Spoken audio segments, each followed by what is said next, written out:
Selamat pagi rekan-rekan, selamat datang lagi di mata kuliah pengantar kitab suci Ibrani. Dan pagi hari ini kita akan berbicara sebuah kitab yang seringkali sebenarnya dapat menjadi rujukan kita, terutama ketika kita berada dalam penderitaan. Tetapi sebagaimana yang ditulis di dalam paper yang saya bagikan kepada kalian dari seorang pakar yang disertasinya tentang kitab Ayub, sayangnya kitab Ayub adalah kitab yang mungkin jarang disentuh. Maka untuk kepentingan kelas ini, terutama untuk kepentingan pastoral, kita akan mencoba mendalami kitab ini lebih dalam dan tidak hanya kulit-kulitnya saja ya. Maka mari kita mulai dengan kuis ya. Silahkan membuka kitab Ayub bab 1. Temukanlah ayat mana yang paling sering kita gunakan dalam ibadat arwah. Ya. Tanpa kita sadari, rekan-rekan, setiap kali kita menyelenggarakan ibadat arwah, kita seringkali loh mengutip ayat ini. Ya, sambil kalian mencari-cari, tidak usah tergesa-gesa menemukannya. Mari kita melihat konteks yang akan menjadi bagian penting dari pembacaan kita akan kitab Ayub, yaitu ODHA. Nah, buat kalian yang nggak tahu ODHA itu apa, tidak usah khawatir ya, nanti kalian akan pelan-pelan tahu. Mudah-mudahan di antara kita tidak ada yang ODHA ya.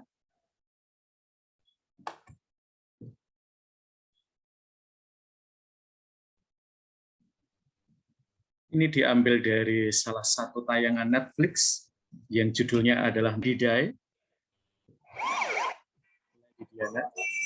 Princess Diana.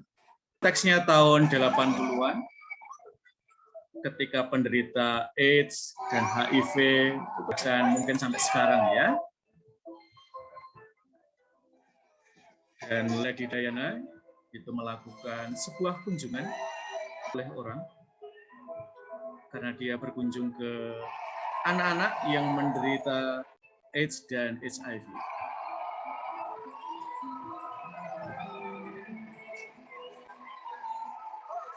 Waktu itu belum sangat populer. Keluarga sampai mengadopsi anak-anak atau bayi dengan HIV/AIDS. A modest hospital on the wrong side of Harlem. Very few American politicians have ever even thought to visit. But today, this is the final stop on Princess Diana's whirlwind tour of New York.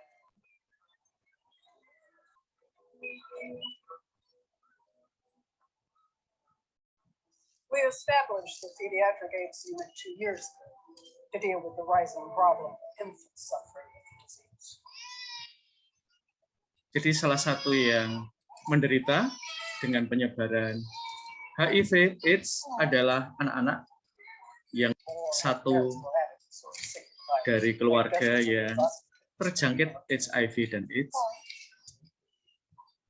Jadi ada banyak stigma terhadap penderita HIV dan AIDS.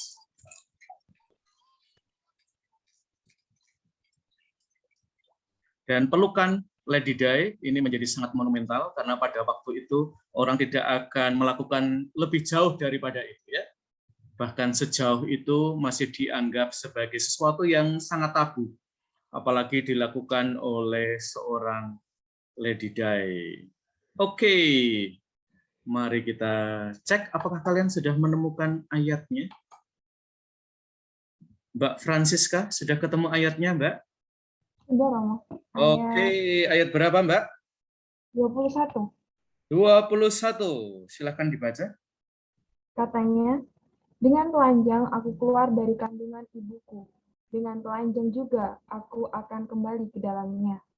Tuhan yang memberi, Tuhan yang mengambil. Terpujilah nama Tuhan. Ya, biasanya yang ada dalam ibadat arwah kata yang mana atau kalimat yang mana, Mbak Francisca? Tuhan yang memberi, Tuhan yang mengambil. Terpujilah nama Tuhan. Oke, Tuhan yang memberi, Tuhan yang mengambil, terpujilah nama Tuhan. Dan penulis ini bilang, sayangnya kita itu kok cuman baca kitab Ayub hanya sampai pada bab 1 dan ayat 21. Padahal bab-babnya masih panjang loh ya. Nah, kita akan lebih jauh membaca itu. Nah, pada pagi hari ini saya akan menghadirkan ODHA. Mbak Francisca tahu ODHA itu apa, Mbak? Kurang tahu, Roma. Kurang tahu. Mas Rengga tahu ODHA?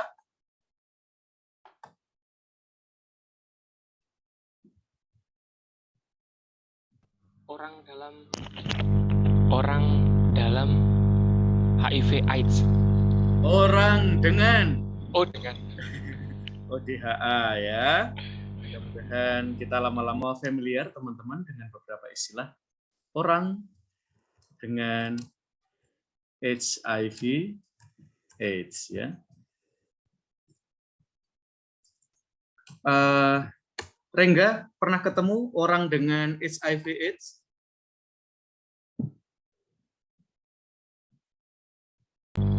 HIV itu. Ya, HIV AIDS Ya, pernah? pernah. Pernah. Kapan itu momennya, Rangga? Waktu kelas 3, waktu live in di stasi. Oke, bagaimana kamu bisa ketemu dengan orang dengan penderita HIV? Itu pada waktu itu saya tinggal di salah satu rumah umat. Terus anaknya itu sakit-sakitan. Dan ketika cek lab di rumah sakit itu ini divonis sakit HIV AIDS ini loh. Oke, dari orang tuanya? Iya loh. Anaknya tuh mendapatkan HIV AIDS? Ya, orang tuanya pada waktu itu terpukul karena ini anaknya kan kerja di luar negeri, pulang-pulang tambah kurus, terus sakit-sakitan gitu. Oke ya, jadi tertular dari ini anak yang kamu bicarakan yang kemudian didiagnosa itu sudah dewasa atau masih kecil? Sudah dewasa, udah kerja di luar negeri. Oke ya. Jadi nanti kita akan berbicara macam-macam level ya, mereka yang menderita HIV AIDS. Bisa jadi mereka yang misalnya ya memakai, kita sebut aja ya, jarum suntik ya. Ini juga salah satu yang bisa menjadi alasan seseorang dapat terkena. Bisa juga karena kita sebut aja ya perilaku seksualnya, terutama perilaku seksual yang berisiko, biasanya hubungan homoseksual ya.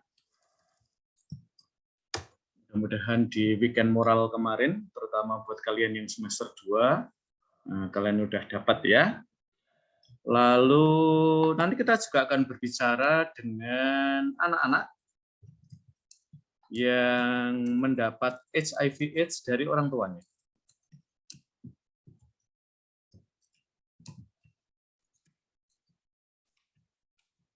Oke, apakah ada hal lain lagi, Rengga, yang bisa kamu ceritakan pada kita tentang ODHA ini? Kalau yang saya lihat itu dulu orangnya kan yang terkena HIV AIDS itu adalah orang yang bekerja dalam bidang seni.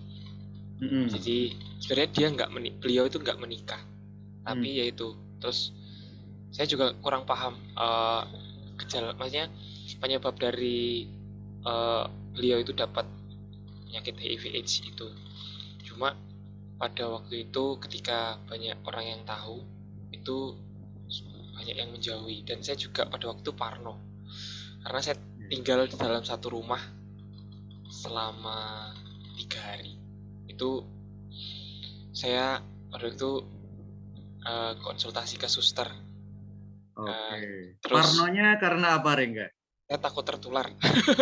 Takut tertular ya. Iya. Tahun berapa itu? Tahun 2018. Oke, padahal sudah 2018 ya, tapi Rengga masih takut tertular ya. Tertularnya karena apa? Bersentuhan atau berbagi Ya. makanan yang kamu parnokan itu? Berbagi makanan pertama itu. Lalu dalam satu rumah? Ya, dalam satu rumah. Terus ini kan, pada waktu itu saya diberi pakaian. Oke, jadi kalau sharing pakaian ya, apakah saya ikut tertular juga? Ya, karena pada waktu itu saya juga kurang tahu tentang HIV/AIDS ini. Terus sama suster saya diberi vitamin. Oke. Ya, terima kasih Rengga atas sharingnya. Kalau Mbak Francisca pernah ketemu orang dengan HIV/AIDS, Mbak Francisca? Kalau bertemu belum ya, Mo, tapi ada info di sekitar di lingkungan tempat saya tinggal ada. Oke, infonya apa? Ya, beliau dia laki-laki, Romo. Di situ dia mendapatkan perilaku yang menurut saya prihatinkan ya, karena merasa diasingkan. Tidak merasa, memang diasingkan. Dia ditempatkan di tempat tinggal yang jauh dari pemukiman, Romo. Begitu. Oke, dia untuk kontribusi makanan dan ini tuh ada donatur untuk setiap bulannya, begitu, Romo. Oke, jadi diasingkan ya dari kehidupan sosial dan bahkan juga mungkin pada keluarga-keluarga yang tradisional kadang-kadang juga bahkan diasingkan dari unit sosial yang paling kecil, yaitu keluarga, orang-orang terdekat. Ya, oke, kita akan tanya-tanya dulu. Suster Liska, pernah ketemu Sus dengan orang dengan HIV/AIDS? Saya belum pernah ketemu sih, Romo. Belum pernah ketemu dengan yang penyakit HIV/AIDS, tapi ya kalau cerita-cerita ya pernah dengar. Oke, apa yang Suster pernah dengar tentang kelompok masyarakat ini? Ya, yang saya dengar HIV bebas ya, Romo ya, tentang ya pergaulan yang gonta-ganti katanya, dan ketika itu ya seperti kata si Asri itu dipindahkan tempatnya itu ya tidak di tengah-tengah lingkungan, tetapi dibuat di satu tempat yang mana tempat itu jauh dari sosial supaya tidak menular ke banyak orang. Oke, terima kasih Suster. Dan saya kira beberapa informasi awal ini memberi data awal kepada kita tentang mereka, karena kita nanti akan membaca kitab Ayub bersama mereka. Nah, teman-teman, terutama dalam studi kitab suci itu ada 3 dunia yang bisa kita lihat di dalam kitab suci.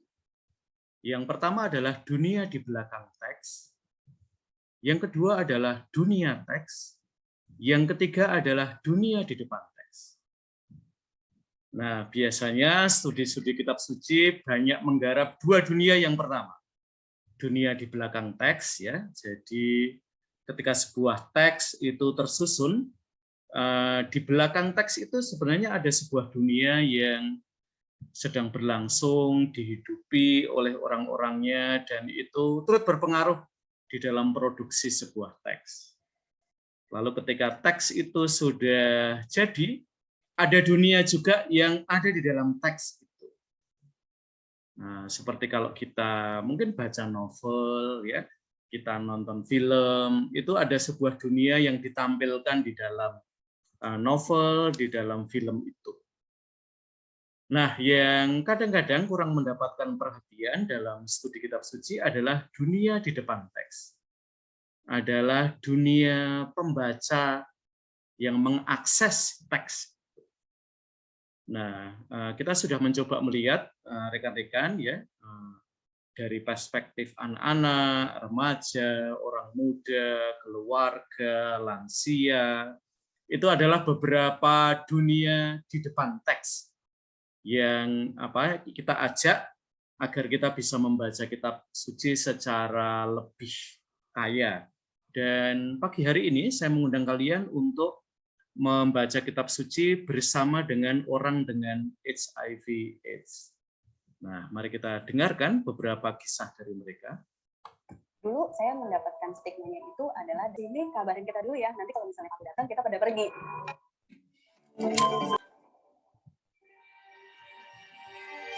Dan ini mungkin temuan Hingga ya akhir 2000 bahwa hidup penderita HIV. terbanyak kedua adalah Indonesia, ibu rumah tangga. 2019 jumlah kasus HIV mencapai 50.282 kasus. Jika dikelompokkan berdasarkan profesi, Tidak berarti ibu ya rumah tangga kalau menempati kasusnya kasus lalu kasus. seringkali itu adalah kasus yang terlaporkan ya. Temuan awal HIV AIDS pada Tetapi kaum selalu homoseksual. seperti dalam Ya, psikologi, yang tak jarang membuat masyarakat kalau menilai orang yang dengan terlaporkan HIV orang baik-baik. Tak hanya berjuang melenyapkan virus dalam tubuhnya, orang dengan HIV/AIDS juga melawan stigma negatif yang melekat pada dirinya.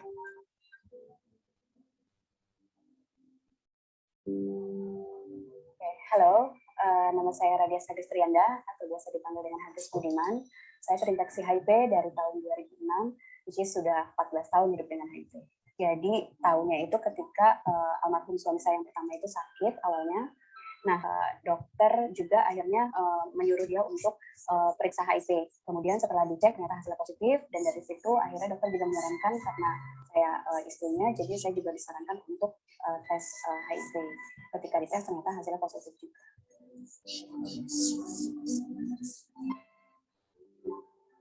Untuk perempuan yang HIV positif pun juga itu dampaknya juga luar biasa gitu ya kan. HIV positif gitu ya, tapi tidak semua perempuan yang HIV positif itu bisa diterima. Oleh yang saya bilang bahwa perempuan dengan HIV itu sepertinya tuh perempuan nakal kayak gitu ya kan, terus begitu perempuan yang nggak benar gitu, padahal kebanyakan dari perempuan,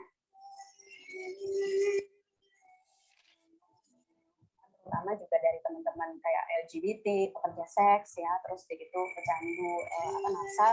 Nah itu stigmanya juga masih kencang banget gitu ya kan, karena mereka akan mendapatkan double stigma kan dibandingkan berpikirnya dia adalah korban. Kalau anak-anak dengan HIV cukup masih memprihatinkan sih sebenarnya gitu ya kan, apalagi belakangan kemarin kan juga ada berita juga anak dengan HIV itu yang dia diusir gitu ya kan dari masyarakat, melihat keadaan mereka ya yang kurang beruntung ya gitu ya kan, yang punya keluarganya kurang beruntung gitu ya, yang yang dibuang begitu aja sama orang tuanya gitu. Ada juga orang tuanya yang sudah meninggal dan mereka akhirnya jadi gelandangan kayak gitu, itu juga ada. Gambaran stigma juga terekam dari hasil 2019. Masih ada 26% responden yang menyatakan akan jauh atau menolak jika ada orang dengan HIV/AIDS. Yang tadi Diskriminasi Rengga juga masih sampaikan ya. menjadi problem global. Studi yang dilakukan Apalagi Global Network dipinjemin of People baju, Living with HIV, JNP+, tinggal dalam satu dan Badan rumah, PBB untuk masalah AIDS menunjukkan berbagi makanan, diskriminasi penyintas HIV/AIDS, susah hubungan kerja oleh perusahaan, keterbatasan akses makanan, hingga perlakuan diskriminasi di lingkungan kerja dan masyarakat. Dulu saya mendapatkan stigmanya itu adalah dari teman dekat saya, dari teman kecil saya. Terus begitu nyebar ke tetangga-tetangga gitu ya kan, sampai akhirnya saya tidak, ini kabarin kita dulu ya, nanti kalau misalnya kamu datang kita pada pergi. Tadi nanti takutnya kamu nyebar-nyebar virus dan lain-lain. Saya bilang, kamu tahu nggak cara penyebaran virusnya itu seperti apa? Emang saya mau menyebarkan virus itu semacam apa gitu ya kan, bentuknya seperti COVID gitu ya kan, yang kita haci gitu ya kan, itu virusnya nyebar gitu ya kan. Tapi virus ini tuh dia hanya bisa ditularkan melalui hubungan seks ya, terus begitu juga penggunaan narkoba suntik, dan juga dari ibu ke anak melalui proses melahirkan atau kondom, itu pun juga dia resikonya sangat kecil sekali untuk bisa menularkan gitu. Tapi kan nggak mungkin saya datang ke rumah ibu saya terus begitu saya menghadapi seks, itu kan nggak mungkin. Pada 2011, Hages menikah dengan Samsu Budiman, seorang aktivis HIV sekaligus orang dengan HIV.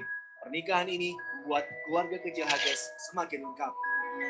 Jujur kan, tapi dia berusaha untuk meyakinkan saya sekeras mungkin bahwa kita sebenarnya ada program PPIA namanya, program pencegahan dari ibu ke anak, dan dia yakin sekali bahwa saya bisa mempunyai keturunan negatif. Alhamdulillahnya disupport juga sama dokter konsultan saya gitu. Dia bilang, ya bisa kok gitu ya kan, asal kamu benar-benar ngikutin dosnya. Benar saya hamil gitu ya kan, terus saya melahirkan sesar aja. Itu hanya 2% kemungkinannya saya untuk bisa melahirkan anak saya. Setelah itu pun juga saya memilih untuk tidak menyusui anak saya kayak gitu. Jadi akhirnya ketika anak-anak saya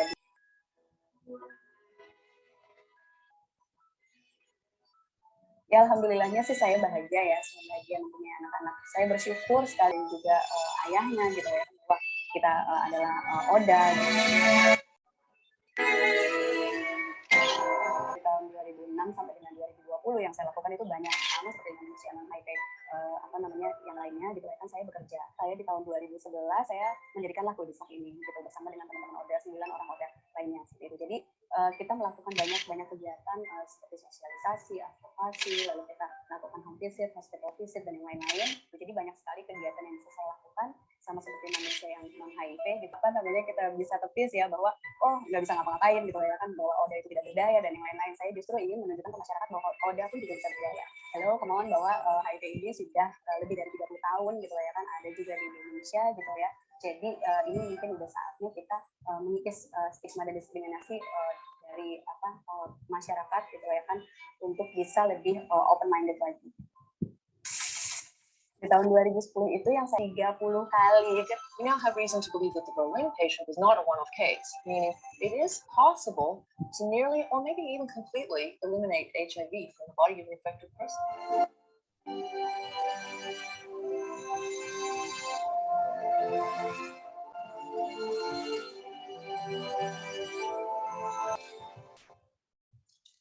Oke, rekan-rekan, dengan bingkai itu kita mau membaca kitab Ayub. Mari kita buka kitab Ayub bab 3. Nah, saya akan menunjuk kalian, kita akan membaca 5 ayat ya. Kita mulai dengan Mbak Nandita. Oke, Mbak Nandita, silakan baca ayat 1 sampai 5. Baru membuka. Oke, silahkan buka. Setelah itu Suster Tere ya, ayat 6 sampai 10. Setelah itu Suster Juwita, 11 sampai 15. Setelah itu Suster Liska, 16 sampai 20. Setelah itu yang terakhir Agnes Angelina Tambunan, ayat 21 sampai 26. Bentar, Oma lagi buka.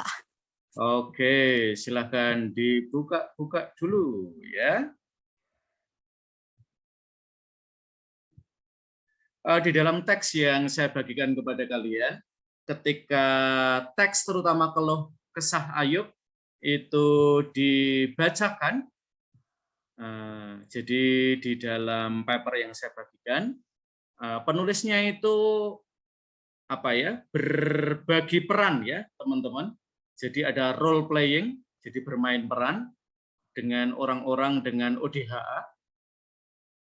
Nah, karena kitab Ayub itu ternyata kitab yang mungkin tidak terlalu familiar ya. Jadi nama-namanya juga dia tidak terlalu Kristiani, karena kadang-kadang kalau kita beritahu ya bahwa ini berasal dari kitab Kristiani, mungkin teman-teman yang non Kristiani lalu ada jarak ya. Nah, maka nama-namanya itu diganti. Nah, kemudian ketika bermain peran, dan menariknya adalah ketika bab 3 ini dibacakan, sebagian dari ODHA itu mengatakan, oh ini kan kisah saya. Jadi mereka bisa relate kisah mereka dengan kisah Ayub. Silahkan Mbak Nandita dibaca 1-5, lalu yang lain meneruskan ya. Keluh kesah Ayub. Sesudah itu Ayub membuka mulutnya dan mengutuki hari kelahirannya. Maka berbicaralah Ayub, biarlah hilang lenyap hari kelahiranku. Dan malam yang mengatakan seorang anak laki-laki telah ada dalam kandungan. Biarlah hari ini menjadi kegelapan. Janganlah kiranya Allah yang di atas menghiraukannya.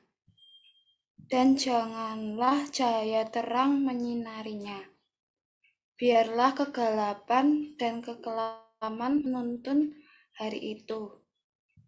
Awan kemauan mendukungnya dan Menudunginya. matahari mengejutkannya. Oke, lanjut 6 sampai 10. Malam itu biarlah dia dicekam oleh kegelapan. Janganlah ia bersukaria pada hari-hari dalam setahun. Janganlah ia termasuk bilangan bulan-bulan.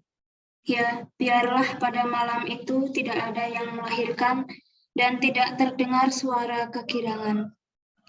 Biarlah ia disumpahi oleh para pengutuk hari, oleh mereka yang pandai membangkitkan marah Lewiatan. Biarlah bintang-bintang senja menjadi gelap. Biarlah ia menantikan terang yang tak kunjung datang.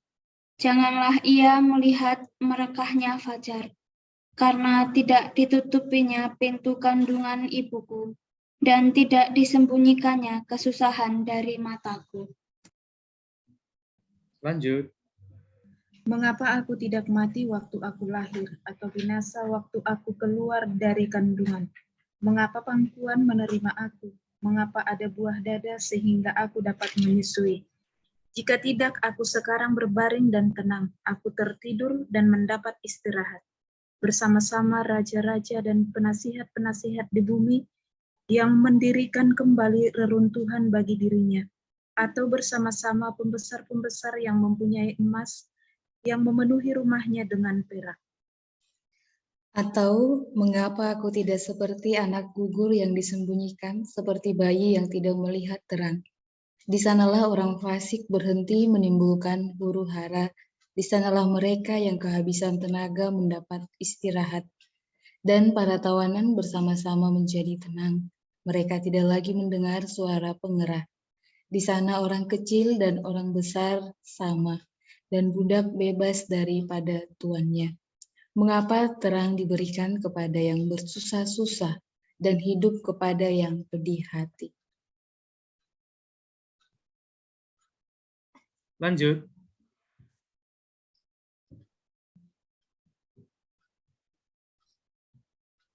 Ya, kelihatannya teman kamu terlempar dari grup ini. Kita ke Mbak Eugenia Eva. Silakan Mbak Eugenia Eva. Yang menantikan maut yang tak kunjung tiba, yang mengejarnya lebih daripada menggali harta terpendam, yang bersukaria dan bersorak-sorai dan senang bila mereka menemukan kubur. Kepada orang laki-laki yang jalannya tersembunyi, yang dikepung Allah. Karena ganti rotiku adalah keluh kesahku, dan keluhanku tercurah seperti air. Karena yang kutakutkan, itulah yang menimpa aku, dan yang kucemaskan, itulah yang mendatangi aku. Terakhir, Mbak. Aku tidak mendapat ketenangan dan ketentraman. Aku tidak mendapat istirahat, tetapi kegelisahanlah yang timbul. Oke, Mbak Eugenia Eva, silakan kamu pilih salah satu temanmu di ruang Zoom ya. Isi perikop ini tentang apa ya? Nah, silakan Mbak Eva, kamu nunjuk teman kamu.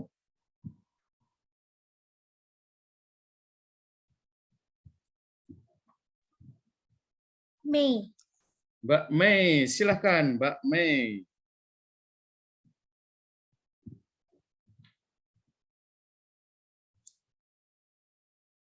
Mbak Mei, apakah kamu ada di situ?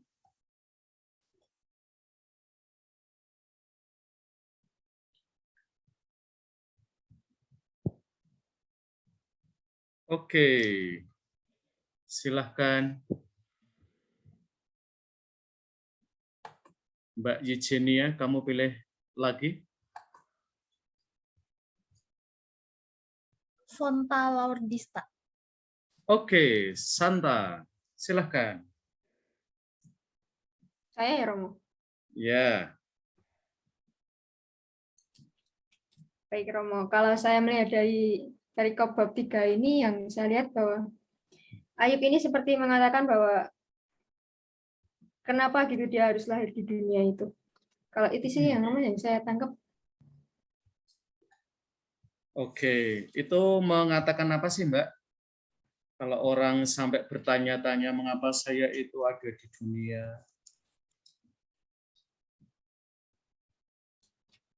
Kayak apa ya Romo ya? Keluh kesah atau penyesalan gitu nggak Romo? Keluh kesah, penyesalan. Dalam bahasa kemarin apa? Minggu yang lalu? Meratapi. Ratapan ya. Atau meratap. Oke ya. Jadi bahasanya adalah ratapan atau meratap ya. Oke. Ini tadi siapa kamu? Saya Fonta Romo. Oke, Mbak Fonta. Pernah dalam suasana yang tadi disebut di dalam Kitab Ayub adalah gelap. Kalau ada novel ya, Lanuit ya, itu juga malam. Muhtar Lubis itu juga pernah menulis senja di Jakarta. Jadi senja, malam, Lanuit. Pernah nggak sih Mbak Fonta kamu berada dalam situasi yang rasa-rasanya semuanya gelap? Pernah Romo. Oke, bisa cerita sedikit Mbak? Karena seringkali kedekatan ya, afeksi kita dengan karakter itu membuat kita membaca Kitab Ayub secara lebih baik. Ya. Silahkan Mbak Fonta diceritakan dikit. Iya. Kalau saya sendiri sih, ya pernah gitu saya menghadapi sebuah masalah gitu dan memang saya nggak tahu Romo, maksudnya saya harus kemana gitu, saya harus bergerak kemana buat menghadapi masalah ini, benar-benar gelap nggak tahu gitu loh Romo, saya harus berbuat apapun saya nggak tahu, terus ya saya cuma kenapa gitu loh kok kayak gini gitu, saya nggak tahu apa yang bisa saya lakukan gitu, dan agak ada penyesalan juga kok kenapa gitu saya harus menghadapi ini, harus ada di situasi seperti ini. Itu Romo. Oke, mengapa saya harus berada dalam situasi ini ya? Dan nanti di dalam Kitab Ayub, teman-teman, seringkali pertanyaan kita itu menjadi sangat simpel ya di hadapan Allah. Why? Mengapa ya? Tentu kita masih ingat, terutama dalam liturgi Jumat Agung ya, yang berasal dari Mazmur 22, Allahku, ya Allahku, mengapa engkau meninggalkan daku ya? Jadi pertanyaan mengapa adalah pertanyaan yang mendalam. Oke, rekan-rekan, sekarang kita ke Ayub 10.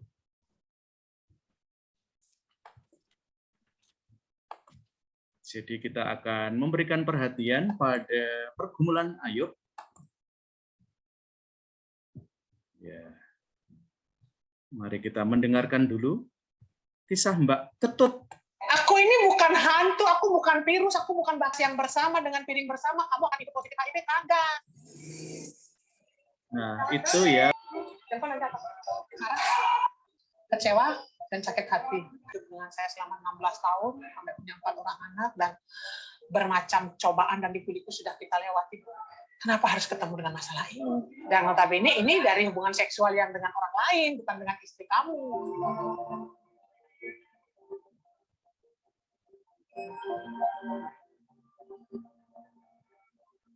Jadi selesai meninggalkan bayi yang baru lahir. Saya pikir, aduh, kalau anak ini positif, udah saya nggak akan bisa bertahan hidup.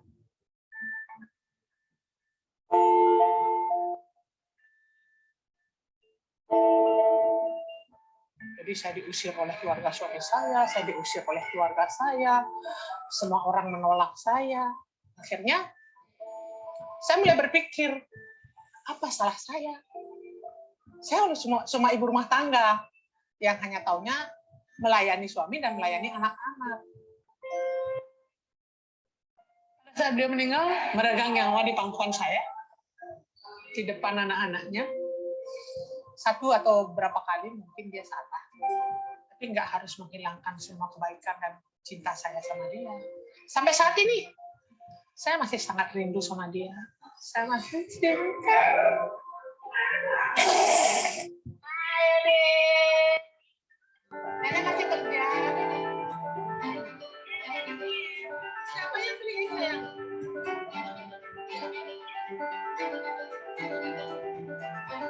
Ya mendampingi, mensupport, membantu yang bisa dibantu. Karena orang dengan HIV tidak bisa menyampaikan apa yang dirasakan. Jadi banyak loh pasien yang keluarganya sendiri tidak tahu kalau dia positif. Takutnya seperti saya, diperlakukan seperti saya. Pinginnya berbagi duka, biar ada yang support, tapi ternyata kenyataannya terbalik. Ini memang untuk berkebun. Kan teman-teman juga di sini suka masak-masak. Jadi ya udah, biar nanti kalau nggak bisa jual ya dimasak sendiri.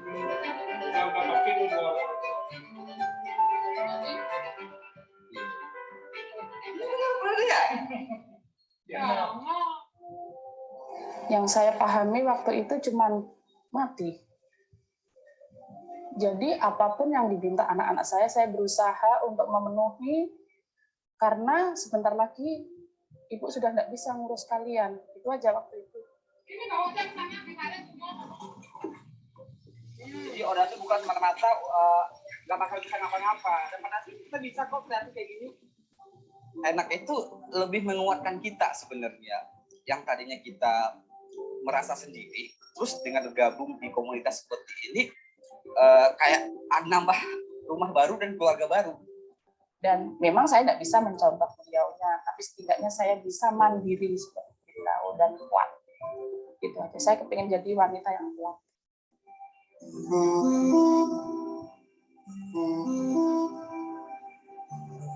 Saya pernah dibawain bayi ke kosan saya, bayi Oda.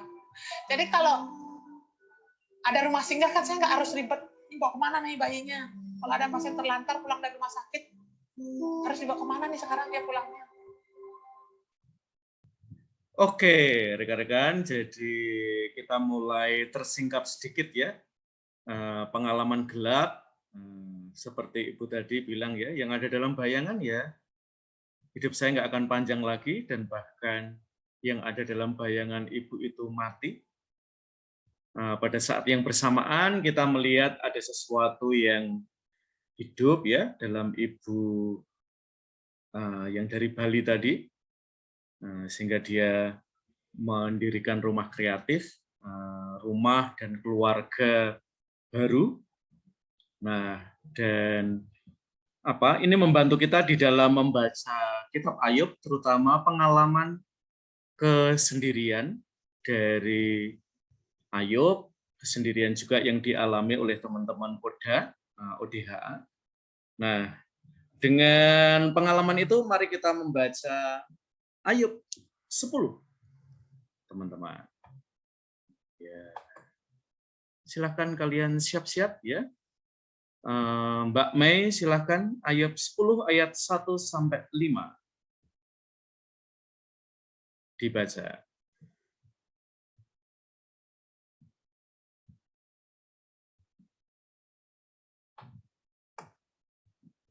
Halo? Oke. Halo, Romo. Silakan dibaca Ayub 10 ayat 1 sampai 5. Lalu Mbak Orioni 6 sampai 10.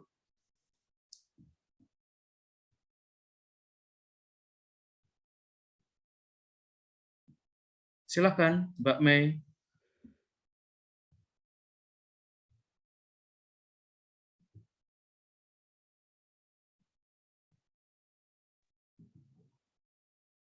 Oke, kita Mbak Orioni dulu aja ya. 10 ayat 1 sampai 5.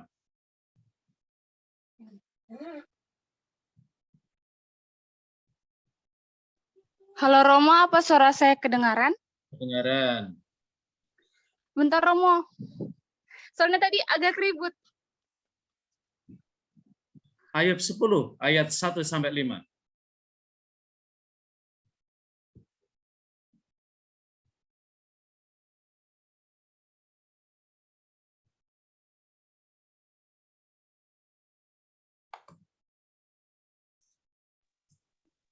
Dari saya ya, Romo.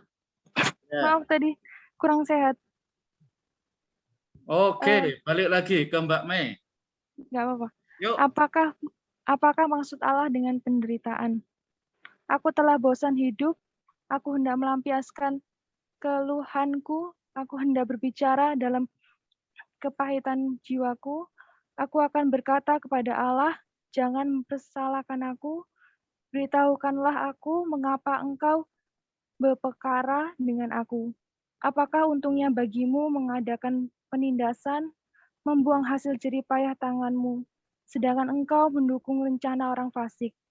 Apakah engkau mempunyai mata badani? Samakah penglihatanmu dengan penglihatan manusia? Apakah hari-harimu seperti hari-hari manusia? Tahun-tahunmu seperti hari-hari orang laki-laki? Saudara. Oke. Alusia Orioni, silahkan lanjut.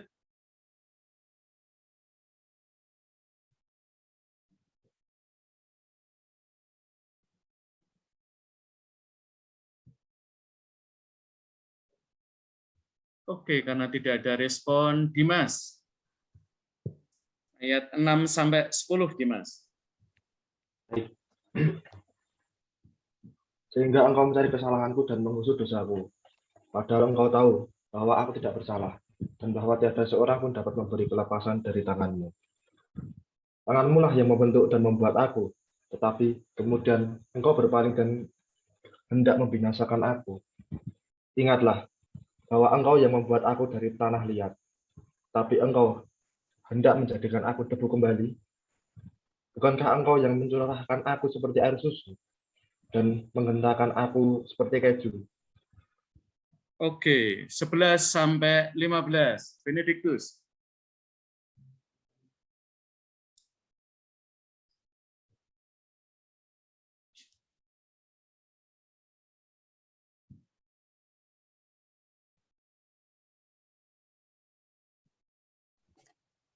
Ya, Romo. Yuk, 11 sampai 15.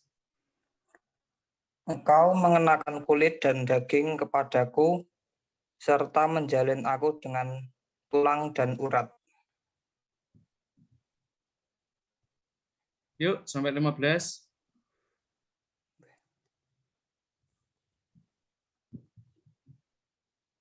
Cuma sampai, bentar Romo. 11 sampai 15.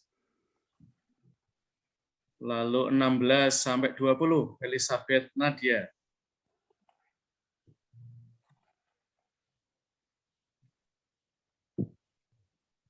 Dua 21, 22, Emi.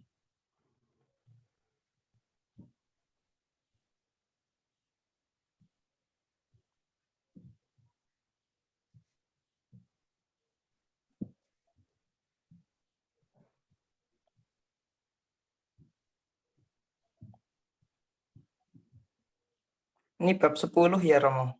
Bab 10. Ayat 10 sampai 15. 11 sampai 15.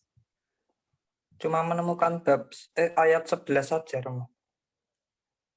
Nah, kamu cek kitab sucinya ya. Oh ya, Romo. Jangan-jangan itu bajakan ya. Oke, Mbak Katarina Renata. 10, 11 sampai 15. Bukankah engkau yang mencurahkan aku seperti air susu dan mengentalkan aku seperti keju? Engkau mengenakan kulit dan daging kepadaku, serta menjalin aku dengan tulang dan urat. Hidup dan kasih setia kau karuniakan kepadaku, dan pemeliharaanmu menjaga nyawaku. Tetapi inilah yang kau sembunyikan di dalam hatimu. Aku tahu bahwa inilah maksudmu. Kalau aku berbuat dosa, maka engkau akan mengawasi aku, dan engkau tidak akan membebaskan aku daripada kesalahanku. Kalau aku bersalah, celakalah aku. Dan kalau aku benar, aku takkan berani mengangkat kepalaku karena kenyang dengan penghinaan dan karena melihat sengsaraku. Oke, lanjut 16. Siapa tadi yang sudah saya sebut? Kalau aku mengangkat kepalaku, maka seperti singa engkau akan memburu aku dan menunjukkan kembali kuasamu yang ajaib kepadaku. Engkau akan mengajukan saksi-saksi baru terhadap aku. Engkau memperbesar kegeramanmu terhadap aku dan pasukan-pasukan baru, bahkan bala tentara melawan aku. Mengapa engkau menyebabkan aku keluar dari kandungan? Lebih baik aku binasa sebelum orang melihat aku. Maka aku seolah-olah tidak pernah ada dari kandungan ibu, aku langsung dibawa ke kubur. Bukankah hari-hari umurku hanya sedikit? Biarkanlah aku supaya aku dapat bergembira sejenak. Oke, lanjut. 21-22, Emi. Sebelum aku pergi dan tidak kembali lagi, ke negeri yang gelap dan kelam pekat, ke negeri yang gelap gulita, tempat yang kelam pekat, dan kacau balau di mana cahaya terang serupa dengan kegelapan. Oke, sekarang saya mau tanya ke Mbak Mas Franciscus Febrian Aditya. Isi bab 10 ini tentang apa? Franciscus Febrian Aditya. Lanjut, Gasparin. Lanjut, Haris Mopinta Surbakti. 3 orang, langsung berturut-turut. Tentang penderitaan. Penderitaan apa? Ya, kita belajar agak omong panjang dikit ya, teman-teman. Nanti kalau kamu di lingkungan wilayah, kalau nggak bisa omong nanti kamu diketawain umat ya. Nah, mumpung di kelas ini ada kesempatan omong panjang, jangan omong terlalu pendek-pendek ya. Nanti habis acaranya 1 jam, kalian 1 menit sudah selesai acaranya ya. Yuk.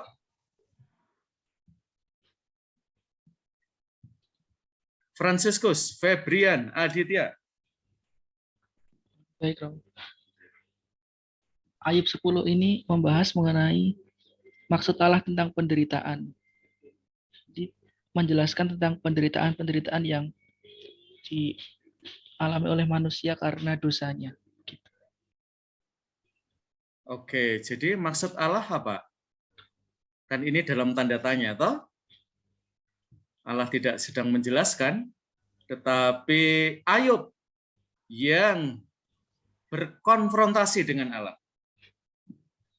Jadi maksudmu ki apa, Gusti? Ya?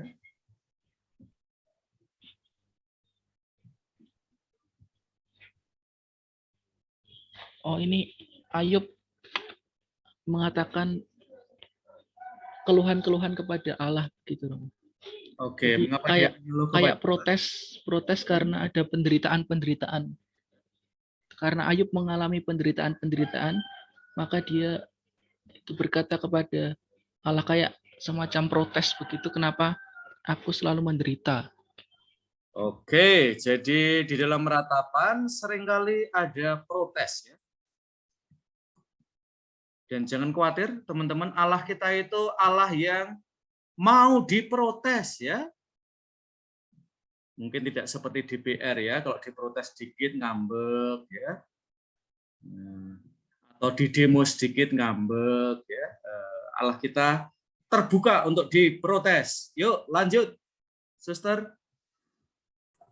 Dari bab 10 ini menceritakan bagaimana Ayub.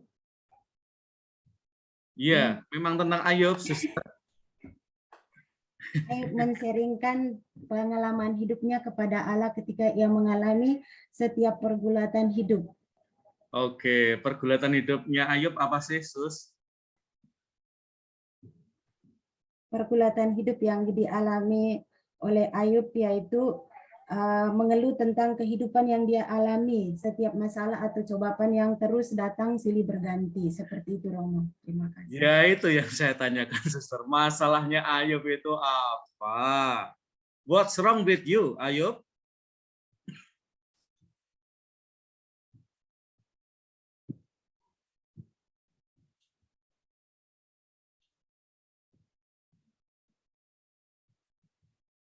Suster? Are you there? Masih di situ, Suster? Masih, Romo. Oke, jawablah, Sus.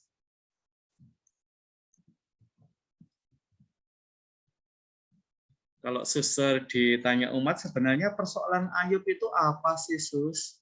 Dalam 1 kalimat, Suster. dari perspektif Ayub ya.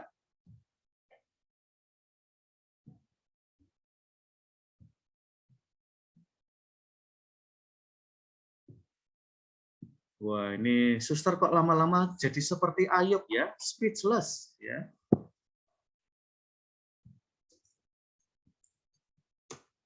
Suster? Halo, Sus. Mungkin suster jejak jadi gelap ya. Tiba-tiba kamarnya jadi senja.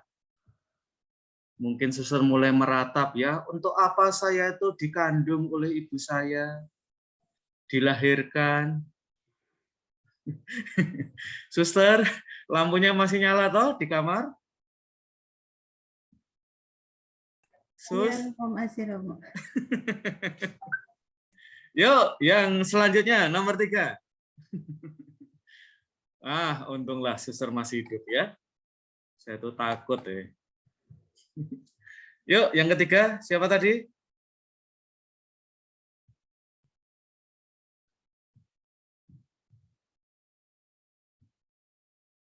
Yaudah, kita ke Boni.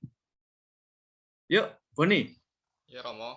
Yuk, kalau kamu baca Ayub 10 ini, apa yang menarik buat Boni? Ya, kalau menarik itu saya bukan mengatakan menarik, tetapi lebih ke pernah mengalami juga, maksudnya. Oke, ya sudah. Seperti Mbak Fonta, cerita dikit nggak apa-apa kan, Bon? Iya, Romo. Semacam, ya itu, mengeluh kenapa Allah tidak hadir di posisi saya sedang berduka seperti ini. Maksudnya, saya kan pernah mempunyai kakek dan kakek saya itu meninggalkan Romo. Nah, saat itu saya cuma dikasih kesempatan karena saya dulu di seminari, jadi kesempatan cuma 1 malam boleh melihat kakek saya itu. Jadi padahal kedekatan saya dengan kakek saya itu sangat intim, bahkan lebih dekat dari ayah saya. Jadi saya tuh kayak kenapa gitu kesempatan saya ini nggak lebih dari sehari gitu supaya bisa melihat kakek saya di saat-saat terakhir begitu, Romo. Jadi saya juga mempertanyakan kenapa Allah tidak turut hadir, maksudnya melalui pihak-pihak formator di seminari untuk memberikan kesempatan lebih lama kepada saya. Padahal saya sudah menjelaskan alasan saya kenapa harus pulang kampung pada saat itu. Jadi ya saya juga mengeluh mengesah kenapa tiba-tiba saja ada penderitaan seperti ini, tetapi saya bukan malah diberikan kesempatan yang lebih luas untuk menghormati kakek saya khususnya, tapi lebih mendapat sesuatu kemalangan lagi dan lagi, seperti yang peribahasa bilang kan, sudah jatuh tertimpa tangga pula. Seperti itu, Romo, kalau yang saya lihat. Oke, jadi kakek buat Boni ini bahkan dalam hari tertentu ya, lebih dari orang tua saya. Tapi kok saya itu cuma diberikan kesempatan ketemu sehari sebelum wafatnya. Ini untuk orang yang mencintai kan kurang toh Tuhan ya. Tapi kamu itu melalui formator ya kok cuma memberikan izin sehari buat saya ya bisa ketemu kakek saya. Kalau sudah meninggal kan saya nggak bisa ketemu lagi ya. Gimana sih Tuhan ya? Dapat jawaban dari Tuhan nggak, Bon? Pada akhirnya. Dapat, Romo. Belum dapat ya? Dapat, Romo. Oke, jawabannya apa, Bon? Saat itu kan kebetulan saya mengikuti lomba pidato bahasa Indonesia untuk mewakili kelas saya. Nah, saat itu saya sudah buyar sebenarnya tidak mempersiapkan lagi pidato itu. Tetapi entah mengapa pada hari H lombanya keesokan harinya itu seakan-akan saya itu ya demi melampiaskan kekesalan saya itu, saya ya dengan semangatnya berkobar-kobar itu bahwa mungkin saya tidak bisa menghormati kakek saya lebih lama, tapi saya melampiaskan ini dengan sebagai wujud saya, doa saya juga ke kakek saya. Jadi puji Tuhan jawabannya itu mungkin terbalaskan dari kakek saya juga mendoakan saya dengan saya mendapat juara 1 pada saat itu, Romo. Itu yang saya temukan dari mengapa Allah menjawab. Maksudnya ada rencana lain di balik saya juga mengeluh itu. Oke ya, jadi ada energi plus ya yang Boni rasakan dan kamu percaya bahwa ini energi yang datang dari kakek kamu ya, yang sangat mencintai kamu. Oke, rekan-rekan kita akan break sebentar ya. ada banyak usaha ya teman-teman untuk mendukung mereka yang ODHA. Salah satunya adalah penyanyi Sia tidak kasihkan untuk ODHA. She's about to learn at age 7, and if left untreated, will be passed on to the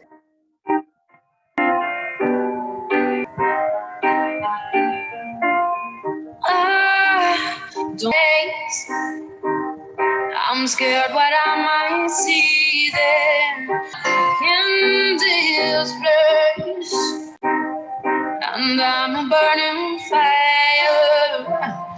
Oh, peace may come.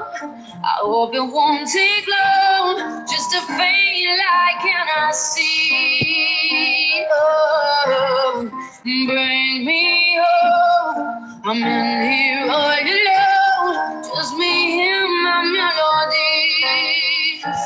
Free me from this pain I've been running from.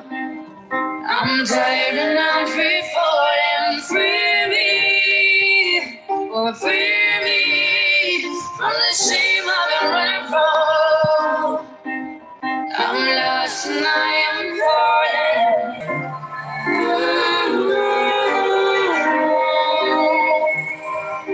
I'm lost and I am falling.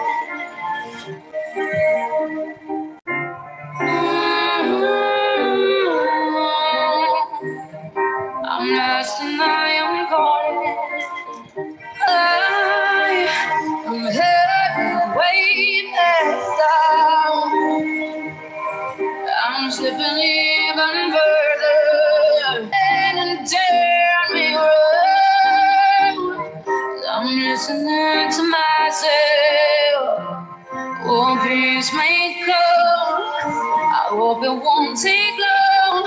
Just a faint light can I see? Bring me home. I'm in here all alone. Just me and my melody. Free me, oh free me from this pain I've been running from. Free falling, free me, oh free me from the shame I've been running from. I'm lost and I am falling. I can't undo all the things I put you through. I can take your hand, admit that I don't have a plan. Only free me. I'm tired and I'm free falling. Free me from the shame I've been running from. I'm lost and free me. I'm lost and I am golden. Free me. I'm lost and Go to endhiv.com for a promising new AIDS cure. Together, we can end HIV.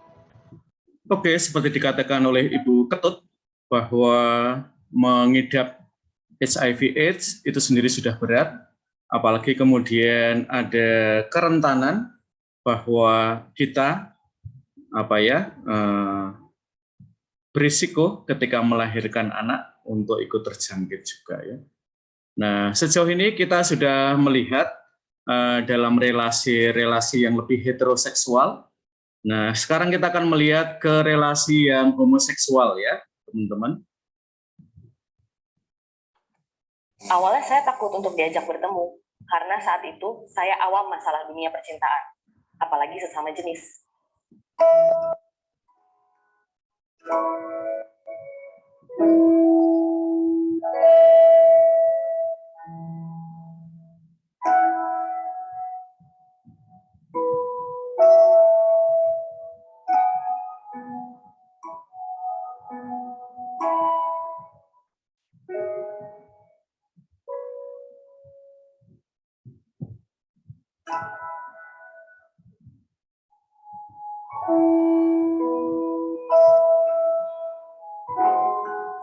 Pengirim Sakti Ageng Wiratama. Assalamualaikum, nama saya Sakti Ageng Wiratama. Saya 21 tahun dan tinggal di salah satu kota kecil Jawa Tengah. Status saya saat ini adalah karyawan swasta di salah satu hotel yang ada di kota saya. Selain itu, saya juga aktif sebagai pelatih pencak silat pada ekstrakurikuler SMP di kota saya. Halo menjadi manusia, apa kabar? Semoga Allah senantiasa melindungi orang-orang hebat di balik akun ini ya. Baiklah, saya akan membuat sebuah surat yang saya tujukan kepada diri saya sendiri di masa lalu. Sekitar kelas 2 SMK, saya mulai mengenal Facebook. Di situ pula saya diperkenalkan dengan yang namanya cinta. Suatu ketika, ada laki-laki yang dewasa lebih dari saya, yang kemudian mengajak bertemu dengan saya.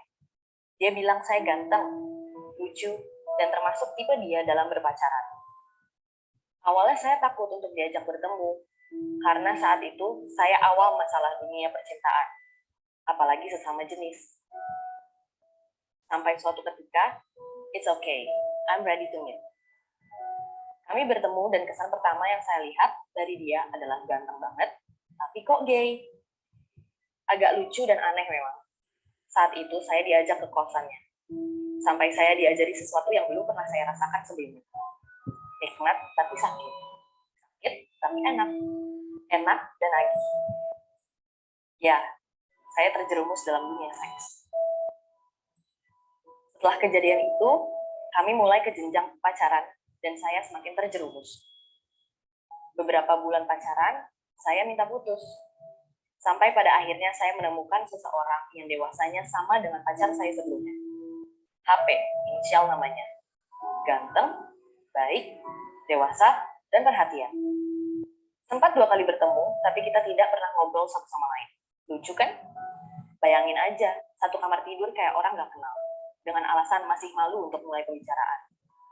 Setelah 2 kali pertemuan itu, kami lost contact. Dan selang beberapa bulan, kami dipertemukan lagi lewat BBM. Kami mencoba untuk bertemu lagi untuk ketiga kalinya. Yang sekarang sikapnya berbeda. Saat itu, sangat menyenangkan, tidak seperti sebelumnya. Malamnya saya diajak ke kafe, sedikit meminum alkohol, sebut saja bintang. Dan tepat pukul 12 malam, saya ditembak untuk menjadi pacarnya. Betapa bahagianya saya saat itu mendapat pacar yang sebenarnya dari fisik bukan tipe saya, tapi dari attitude sangat tipe saya. 2 minggu berpacaran, HP mengajak saya untuk melakukan tes VCT, atau definisinya Voluntary Counseling Test. Sejenis tes khusus HIV atau AIDS. Dan kami berdua pun melakukan tes VCT di salah satu puskesmas di Semarang. Saya agak takut karena sebelumnya saya pernah melakukan aktivitas seks yang beresiko dengan mantan saya maupun dengan HP. Setengah jam menunggu hasil tes darah dan sampai saya dipanggil di ruang khusus, akhirnya dokter memberi wawasan dan memberitahu hasil darah saya beserta HP. Alhamdulillah HP non-reaktif atau negatif HIV. Tapi betapa terkejutnya saya ketika saya mengetahui hasil tes saya adalah reaktif atau positif HIV. Saya menangis tak beratur sampai berhari-hari bahkan berminggu-minggu. Saat itu saya dan HP masih berpacaran karena HP masih mau menerima saya sebagai pacarnya. Dia yang selalu marah ketika saya telat minum obat, tapi dia pula yang selalu mengingatkan saya untuk minum obat, olahraga, atur pola makan, dan tidur cukup. Apalagi bentuk perhatiannya saat itu yang bagi saya sangat luar biasa, saya menganggap dia pacar yang sempurna deh pokoknya. Dengan status saya seperti itu, hidup saya hancur. Saya jarang bicara bahkan keluar rumah. Tapi ada kata-kata dokter saya yang saya ingat, life must go on. Yaitu yang saya terapkan sampai saat ini. Anggapan saya punya pacar yang sempurna, ternyata tidak sesempurna kisah cinta yang semakin hari semakin bermasalah. Tepat 3 bulan kami pacaran dan status HIV saya aktif, HP memutuskan untuk meninggalkan saya dan memilih seseorang yang baru dalam hidupnya. Berapa depresinya saya saat itu.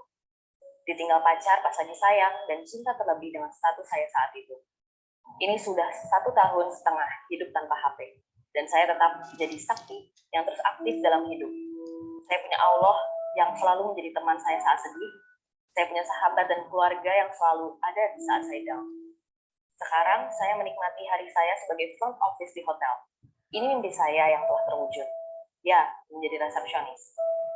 Terlebih saya tetap bisa menjadi seorang pelatih pencak silat, walau dengan status saya saat ini sebagai seorang ODHA, Seandainya waktu bisa diputar, mungkin saya akan memberi sedikit bicara untuk masa lalu saya.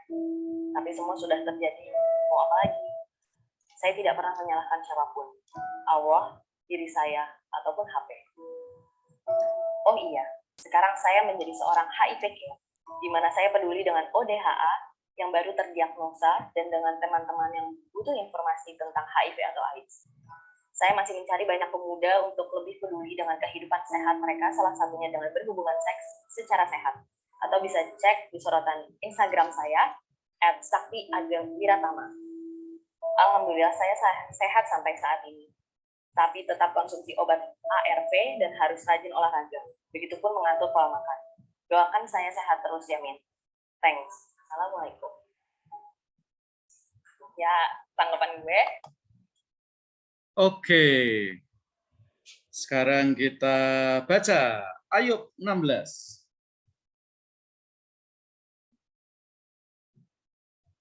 Ayat 1-5.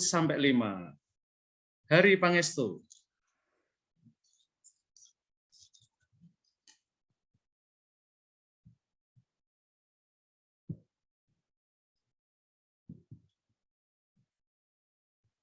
Ayat berapa, Romo?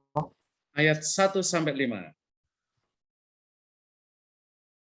Kita apa, Romo? Bab 16, ayat 1-5.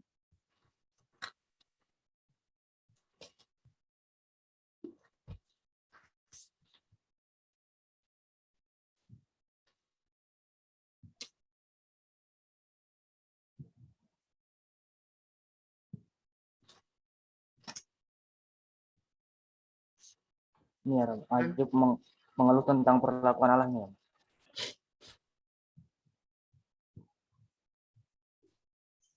Yuk, dibaca. Tetapi Ayub menjawab, hal seperti itu telah acap kali kudengar. Penghibur, sialan kamu semua. Belum habiskah omong kosong itu? Apakah yang merangsang engkau untuk menyanggah? Aku pun dapat berbicara seperti kamu. Sekiranya kamu pada tempatku, aku akan mengubah kata-kata indah terhadap kamu dan menggeleng-gelengkan kepala atas kamu. Aku akan menguatkan hatimu dengan mulut dan tidak menahan bibirku mengatakan belas kasihan. Oke, ayat 6-10. Henrietta, Shirley, Paradise. Ya, Romo.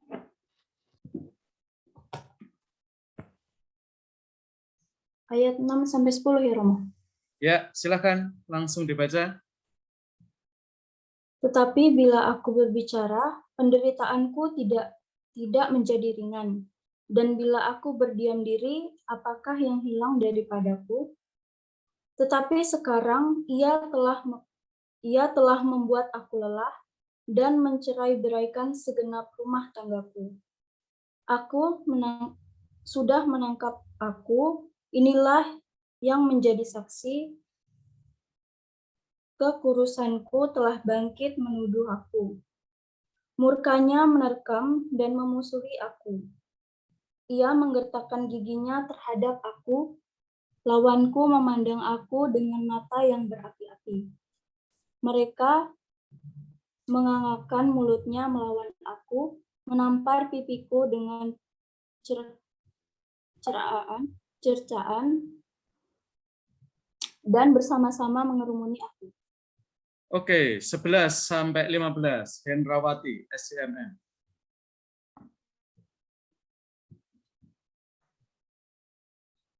Allah menyerahkan aku kepada orang lalim dan menjatuhkan aku ke dalam tangan orang fasik. Aku hidup dengan tentram, tetapi ia menggelisahkan aku. Aku ditangkapnya pada tengkukku, lalu dibantingnya, dan aku ditegakkannya menjadi sasarannya. Aku dihujani anak panah, ginjalku ditembusnya dengan tak kenal belas kasihan. Empeduku ditumpahkannya ke tanah. Ia merobek-robek aku, menyerang aku laksana seorang pejuang.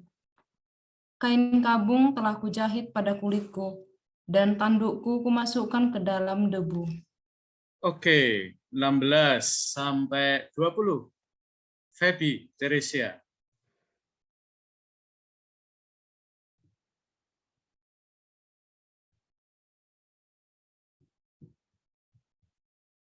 16 sampai 20. Feby Teresia.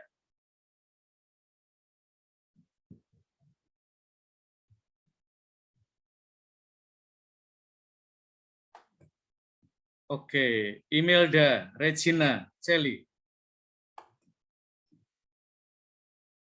Karena menangis dan bulu mataku ditudungi kelam pekat.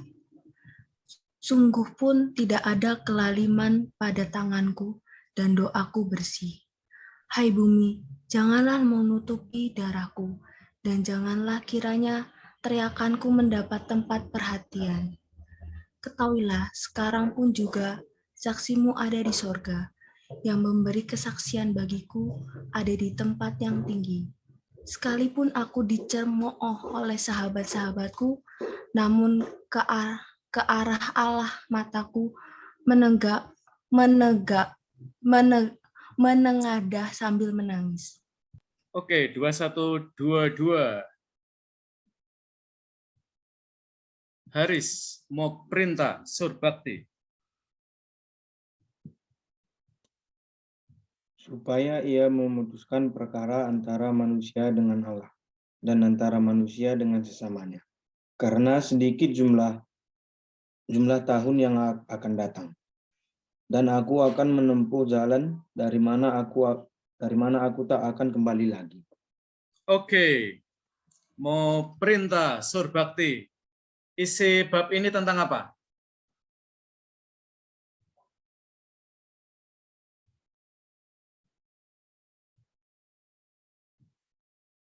Haris, mau perintah Surbakti. Isi bab yang baru saja kita baca ini tentang apa? Tentang Ayub yang mengeluh, Romo. Oke, itu sama dengan bab sebelumnya ya. Don't be too general ya guys. Jangan terlalu umum ya. Seperti untuk setiap pertanyaan di pendikat itu tidak bisa dijawab dengan cinta kasih ya. Nah, itu tidak salah, cuman terlalu general ya. Jangan seperti itu. Yuk, Haris, mau perintah, Surbakti.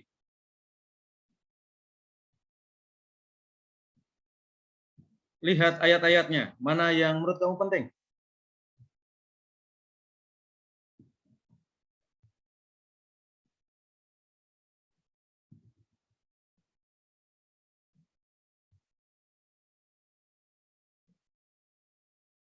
Yuk, di-unmute.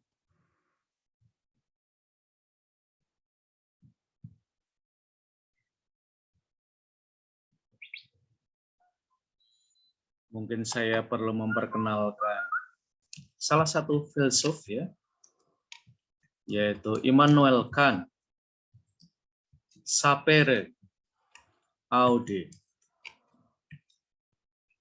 Beranilah berpikir, guys.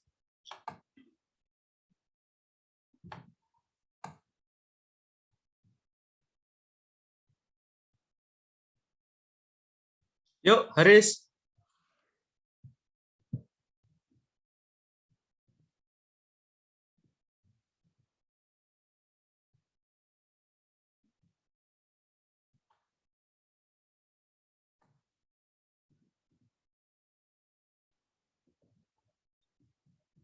Oke, kita menunggu dalam keheningan Haris sampai dia berbicara.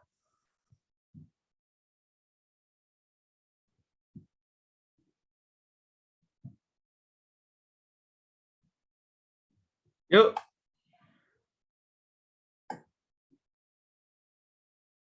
Haris, di-unmute dulu, Haris.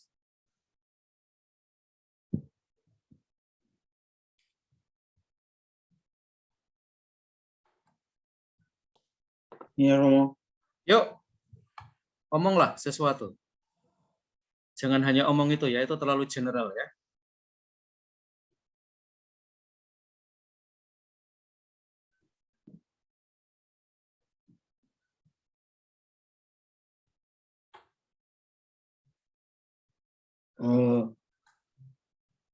Mungkin dari ayat yang 13, Romo, yang aku dihujani anak panah, ginjalku ditembusnya dengan tak kenal belas kasihan, pudulku ditumpahkannya ke tanah. Di sini mungkin menyampaikan bahwa orang-orang itu banyak yang membenci dirinya gitu Romo. Oke, orang-orang banyak membenci dirinya dan bahkan Allah, tidak sekedar para sahabatnya ya. Bernadetta, Aprilia, Tasania. Ya, Romo. Yuk. Apa yang penting dari bab itu, Mbak?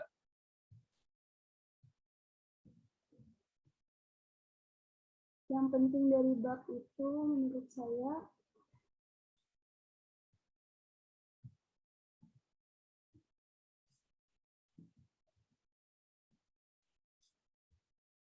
menurut saya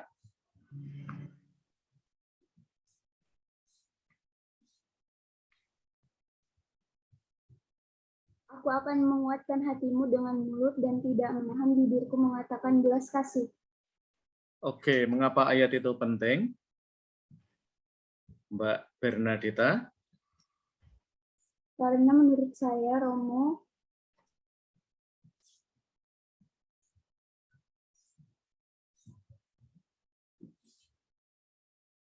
karena dengan iman Ayub dapat menguasai semua keraguan-keraguannya mengenai kebaikan Allah.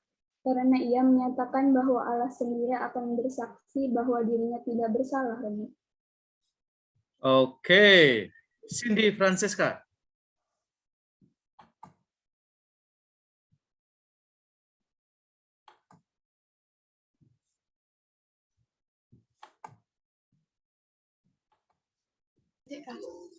Ya, Romo. Ya, silakan. Ya, yang ayat menurut saya bagus itu ayat 20. Oke. Sekalipun aku dicemoohkan oleh sahabat-sahabatku, namun karena Allah mataku mengadah sambil menangis. Oke, mengapa ayat itu mengesan? Mengesan karena dia memang berkeluh kesah terhadap Allah. Tapi di situ juga, di ayat 19, sekarang pun juga saksiku itu ada di surga. Dia mengakui dan ke arah Allah lah dia menggantungkan keluh kesahnya. Begitu, Romo. Oke, keluhan itu bukan kata akhir dari Ayub ya.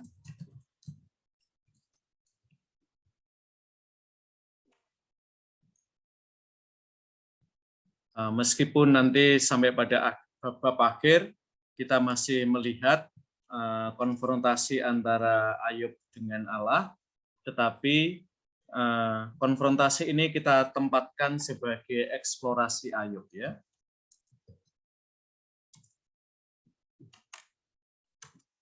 Akan Allah di dalam hidupnya, juga di dalam dunia ya.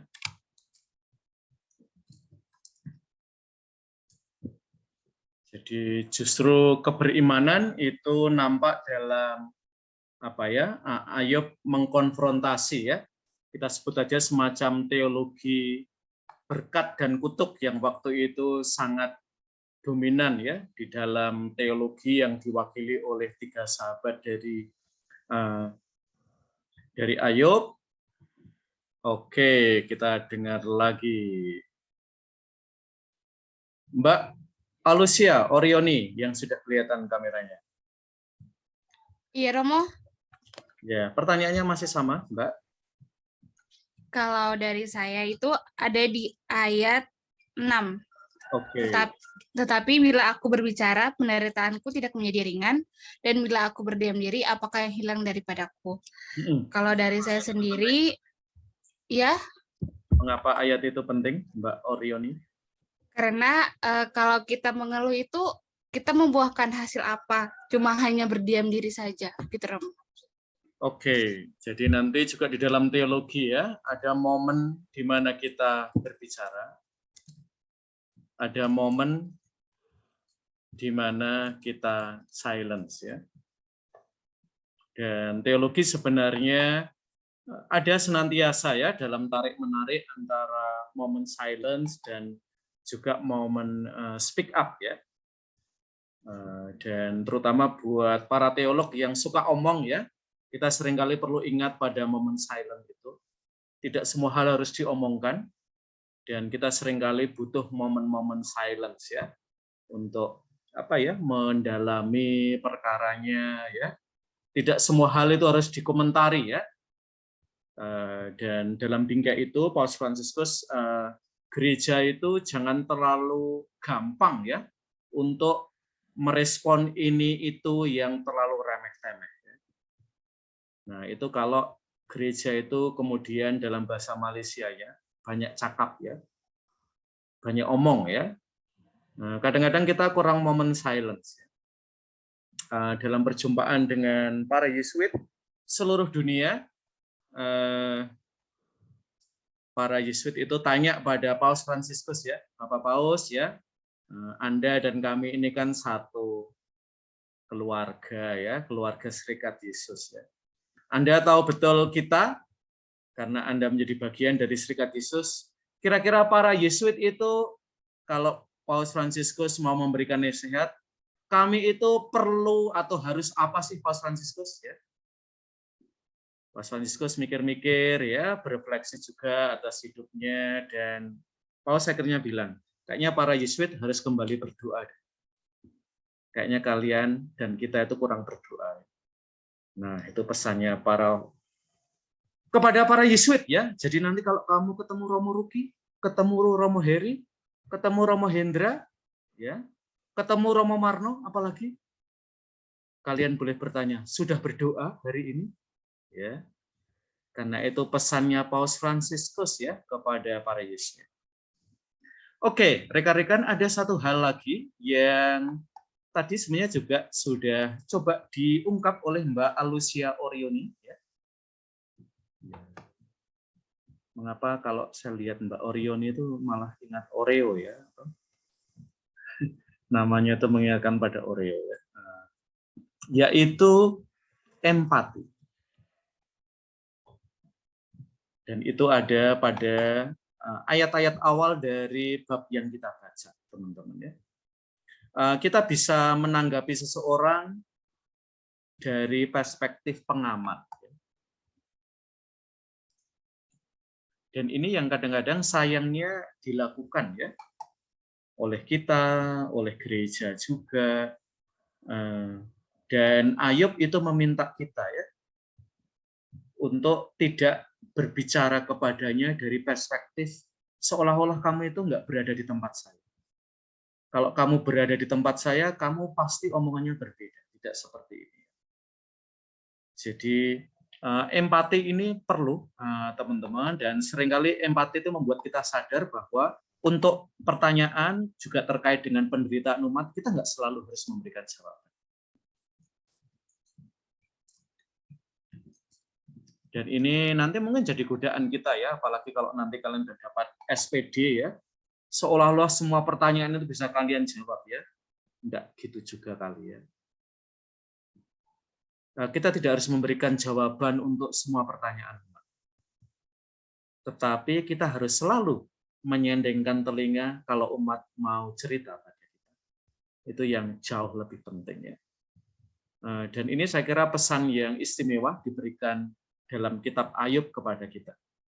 Karena pada kenyataannya ya, meskipun saya itu S3 di bidang ilmu ketuhanan ya, saya sering nggak bisa jawab tuh pertanyaan-pertanyaan umat di lingkungan, di wilayah, di paroki ya.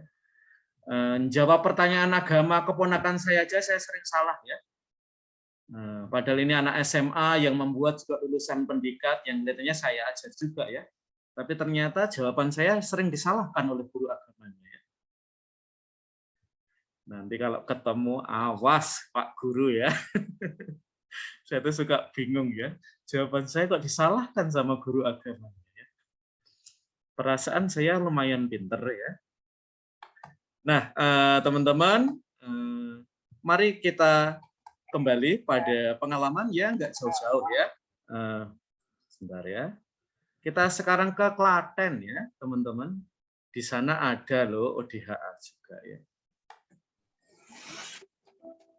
Jadi tidak hanya di kota-kota, sebenarnya dari Jogja juga agak kurang menarik ya presentasinya.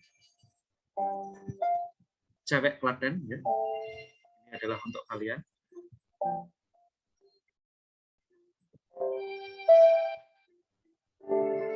Saya mulai mengetahui status saya B20 atau HIV positif di tahun 2011. Reaktif itu ya kaget, shock. Kok bisa gitu? Awalnya sih pasangan saya itu sempat nggak mau terima, tapi lama-kelamaan dia saya kasih pengetahuan dan saya temukan dengan beberapa teman-teman yang sudah pengobatan lama, akhirnya dia dengan sendirinya banyak cari wawasan di internet dan dia alhamdulillah sampai sekarang bisa menerima kondisi saya saat ini. Apalagi ada PTS yang bisa menampung orang-orang yang ada HIV. Kita terinfeksi HIV itu, kami belum bercerita kepada orang tua, keluarga.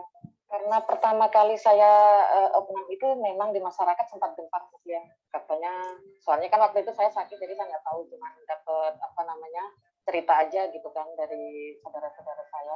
Selama saya di rumah sakit itu, banyak yang bilang kalau saya ini mempunyai penyakit menular, jadi tidak boleh dijenguk seperti itu. Kalau saya kan masih tertutup, jadi keluarga, di masyarakat keluarga saya nggak ada yang tahu kecuali saya kasih tahu sama kakak saya satu orang. Kalau di masyarakat saya pernah mengalami mungkin cuma diledekin, sana kok sering. Pada saat itu keluarga saya itu masih berduka ya, saya juga nggak ngerti. Terus warga ya namanya masyarakat yang ngomong di belakang, oh ini nggak AF ini, sekeluarga kasihan ya, dia itu sakit HIV, anak-anaknya juga kena. Untuk pengobatan lebih lanjutnya nanti itu kita harus ke VCT. Jadi VCT itu tempat di mana pasien-pasien HIV positif itu nanti akan mendapatkan pengobatan. Kalau saya pengobatan pertama kali di Gayoso adalah untuk ARV, radio viral. Itu rutin setiap bulan, diminumnya setiap hari. Kalau saya sehari itu minumnya 2 kali, pagi sama malam. Saya menjelaskan cara penularan itu seperti apa. Kalau untuk kita bergandengan tangan, merangkul, itu ya tidak menular. Paling sosialisasi aja tentang cara penularan HIV itu. Alhamdulillah di situ karena habis dapat sosialisasi itu berjalan biasa aja, nggak ada namanya dikucilkan atau ini alhamdulillah tidak ada. Cuman ya mungkin agak pertama-pertama jangan mengecilkan kami yang terinfeksi HIV. Tidak semuanya orang yang terinfeksi HIV itu mempunyai perilaku yang negatif. Jangan menjauhi orangnya, jauhilah virusnya. Kita harus lebih merangkul ke orangnya, tapi kita harus menjauhi penyakitnya. Untuk teman-teman di sana, saya siap misalnya untuk mendampingi kalian karena di sini saya di samping sebagai Oda, tapi saya di sini juga sebagai pendamping Oda yang misalnya untuk sama-sama support karena di sini kalian tidak sendiri. Jadi saya siap setiap waktu, setiap kalian membutuhkan, saya siap untuk mendampingi. Jadi orang dengan HIV/AIDS bukanlah hal yang mudah. Mereka harus menjalani pengobatan, minum obat setiap hari seumur hidup mereka. Menjadi anak dengan HIV/AIDS jauh lebih sulit.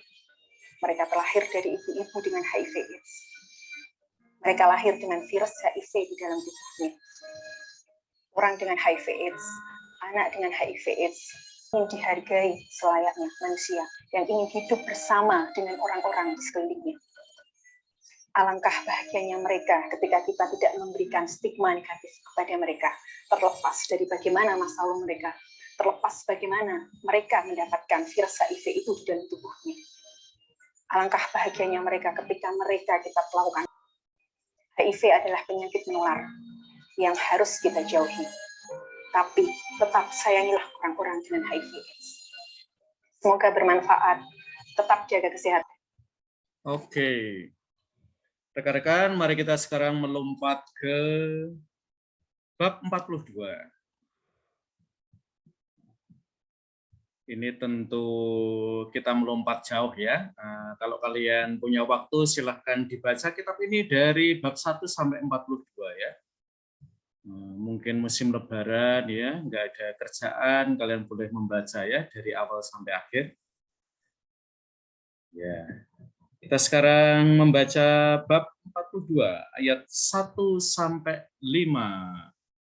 Kita ke saya coba cari-cari nama kalian. Yuliana Sri Wahyuni,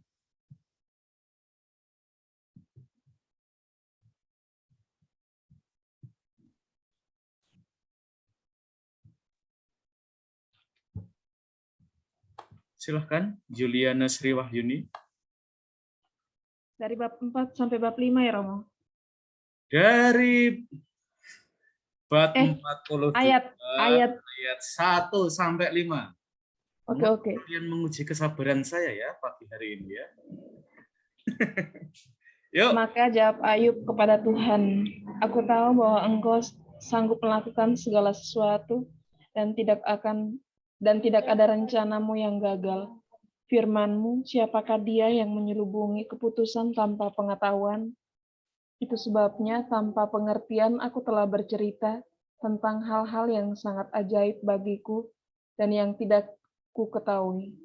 Firman-Mu dengarkanlah, maka akulah yang akan berfirman.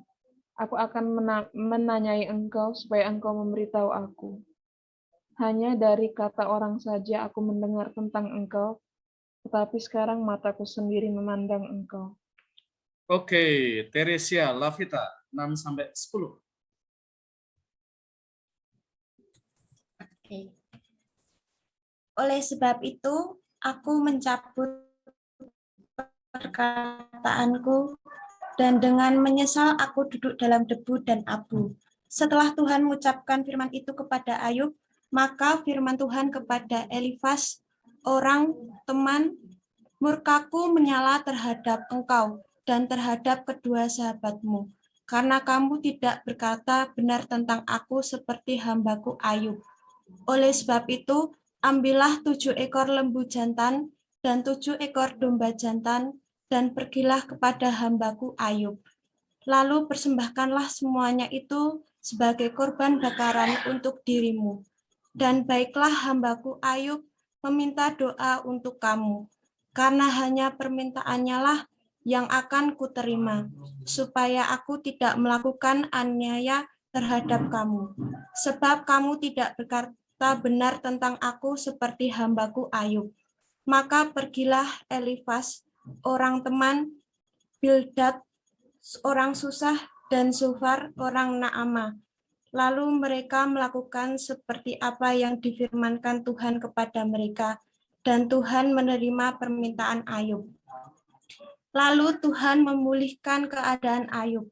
Setelah ia meminta doa untuk sahabat-sahabatnya, dan Tuhan memberikan kepada Ayub 2 kali lipat dari segala kepunyaannya dahulu. Oke, Mbak Rosalia, sambung teman di sampingnya. Langsung 10 ayat. Kalau ada ya. 11 sampai selesai.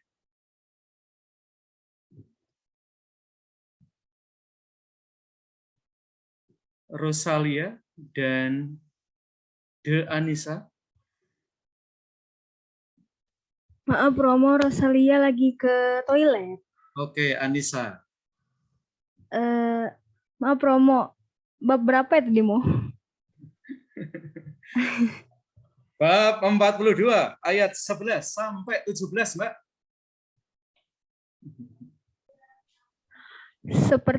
Seperti tikaman maut ke dalam tulangku, lawanku mencela aku, sambil berkata kepadaku sepanjang hari, di mana Allahmu? Mengapa engkau tertekan, hai jiwaku, dan mengapa engkau gelisah di dalam diriku? Berharaplah kepada Allah, sebab aku bersyukur lagi kepadanya. Kamu diketahui seluruh kelas loh, Mbak. Maaf, Romo. Bacaannya salah. Maaf, Romo, saya buka kitab Mazmur. Maaf dulu. Mazmur minggu lalu ya, tapi memang masa lalu itu sulit dilepaskan, kok, Mbak. Iya, baik, Romo. Saya ulangi, Romo, maaf. Oke. Kemudian datanglah kepadanya semua saudaranya laki-laki dan perempuan dan semua kenalannya yang lama, dan makan bersama-sama dengan dia di rumahnya. Mereka menyatakan turut berduka cita dan menghibur dia oleh karena segala malapetaka yang telah ditimpakan Tuhan kepadanya. Dan mereka masing-masing memberi dia uang 1 kesita dan sebuah cincin emas. Tuhan memberkati Ayub dalam hidupnya, yang selanjutnya lebih daripada dalam hidupnya yang dahulu. Ia mendapat 14.000 ekor kambing domba dan 6.000 unta. 1.000 pasang lembu, dan 1.000 ekor keledai betina. Ia lanjut ya Romo. Lanjut. Ia juga mendapat 7 orang anak laki-laki dan 3 orang anak perempuan. Dan anak perempuan yang pertama diberinya nama Yemima, yang kedua Kezia, dan yang ketiga Keren Hapuk. Di seluruh negeri tidak terdapat perempuan yang secantik anak-anak Ayub. Dan mereka diberi ayahnya milik pusaka di tengah-tengah saudara-saudaranya laki-laki. Sesudah itu Ayub masih hidup 140 tahun lamanya. Ia melihat anak-anaknya dan cucu-cucunya sampai keturunan yang keempat. Maka matilah Ayub tua dan lanjut umur. Oke, terima kasih. Apakah di kelas ini ada yang namanya Yemima, Kezia, dan Keren Hapuk? Ya. Kalau ada mungkin kalian yang paling cantik di dalam kelas ini ya, teman-teman. Mungkin nanti bisa direkomendasikan untuk anak-anak kalian ya, 3 nama itu ya. Kayaknya Kezia paling keren sih ya. Kalau nanti ditanya mengapa Kezia? Nah, buka kitab Ayub anakku ya. Itu adalah orang-orang yang paling cantik, tidak ada yang lebih cantik daripada 3 orang itu ya. Oke, teman-teman, agak berbeda dengan film Hollywood ya. Kitab Ayub tidak berakhir dengan happy ending. Memang happy ending ya, tetapi sebenarnya kitab Ayub lebih berakhir dengan open ending. Jadi berakhir dengan ending yang terbuka ya, seperti film-film horor itu ya. Ketika film itu selesai, justru ketika pada saat yang bersamaan film itu mulai lagi ya. Biasanya ada horornya di paling belakang ya. Open ending berarti bahwa diskusi teologisnya itu tidak serta-merta rampung ya dengan selesainya bab 42, dan bahkan beberapa ahli kitab suci sejauh saya pernah mengambil mata kuliah ini ya. Saya dulu dapat B ya, teman-teman mengambil kitab Ayub ya. Kalian harus lebih baik daripada saya ya. Waktu saya ngambil mata kuliah ini di Amerika, dapat B+ ya. Ada beberapa versi ya, dan salah satunya adalah bahwa kitab Ayub berakhir lebih dulu daripada bab 42 ya, untuk menunjukkan bahwa sampai akhir Ayub itu masih melakukan konfrontasi dengan Allah, dan terutama teman-teman ini yang agak berbahaya ya, terutama para teolog ya yang diwakili oleh 3 sahabatnya yang seringkali berpegang pada teodise. Teodise adalah kita ingin membela kebaikan Allah. Dan seringkali resikonya adalah kita menyalahkan mereka yang ada dalam penderitaan. Kita siap ya dengan jawaban-jawaban yang sudah instan. Seperti kalau kita masak mie instan itu ya. Semuanya udah ada di situ. Bakminya, bumbunya. Hidup jauh lebih complicated guys daripada sebungkus mie ya. Maka teolog nggak boleh terlalu banyak makan mie ya. Makan ramen boleh ya, kalau mie jangan ya. Maksud saya adalah kita jangan buru-buru memberikan jawaban yang sudah siap jadi. Terutama dengan mereka yang ada dalam penderitaan, kita seringkali justru mulai berteologi setelah kita mendengarkan kisah-kisah mereka. Dan berteologi kita senantiasa mulai dengan perasaan empatik yang di dalam bab 42 tadi, para tetangga datang mengucapkan duka cita. Nah, itu adalah sebentuk empati ya. Apa yang digugat adalah terutama pandangan manusia tentang Allah yang sotoy, ya. Sok tahu tentang Allah. Dan kebaikan Allah sendiri pada akhir tetap dialami oleh Ayub dengan berkat ya. Pada waktu itu berkat itu bisa macam-macam, berkat tanah ya, bisa berkat ternak, lalu berkat keturunan. Maka Mbak 3 orang tadi ya, jangan lupa saya titip ya, siapa tahu saya senang dengan nama Kezia. Jadi anak-anak kalian nanti kalau ada yang namanya Kesia, tak berkatilah ya. Atau 3 nama yang lain. Lalu yang ketiga adalah usia lanjut. Itu adalah tanda-tanda berkat yang diberikan Allah kepada Ayub. Dan dengan demikian, teman-teman, selesailah usaha kita untuk membaca kitab Ayub bersama dengan teman-teman ODHA ya. Nah, dalam diri para ODHA ini kita seringkali menemukan spirit tidak hanya survivor, tidak hanya spirit warrior ya. Di dalam diskusi sepanjang jam ini,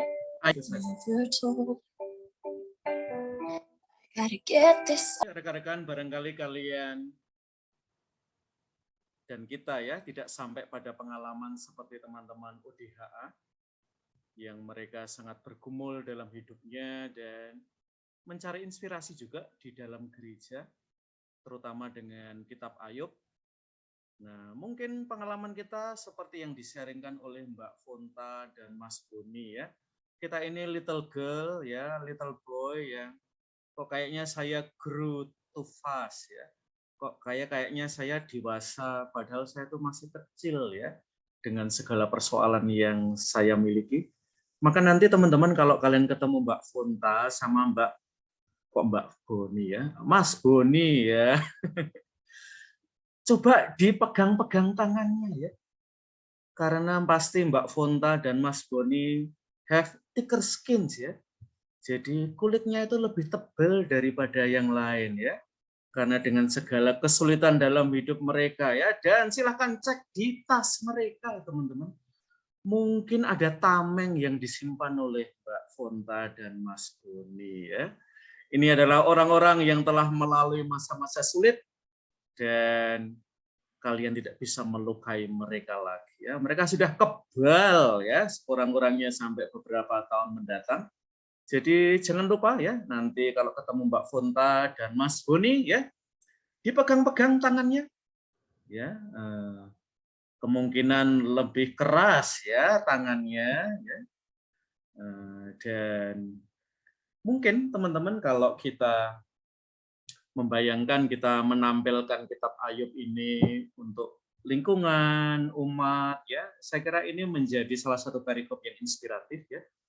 Dan mungkin baik kalau ditemani oleh lagunya Mas Didi Kempot, ya, lagunya Tatu, ya. Nah, kita ini seringkali ya hidup dengan memiliki tatu, mungkin ketaton, tapi kita pada akhirnya ya kita berjalan dengan armor ya, dengan tameng, dengan tubuh yang lebih kebal. Dan hari ini saya kira kita bisa banyak belajar dari Mbak Fonta dan Mas Boni ya, tentu juga dari Mas Ayub dan Mas dan Mbak, Ibu, Bapak, anak ODHA yang kita tampilkan dalam mata kuliah ini. Terima kasih semuanya dan sampai ketemu pada pertemuan yang akan datang. Selamat Lebaran, selamat liburan ya guys.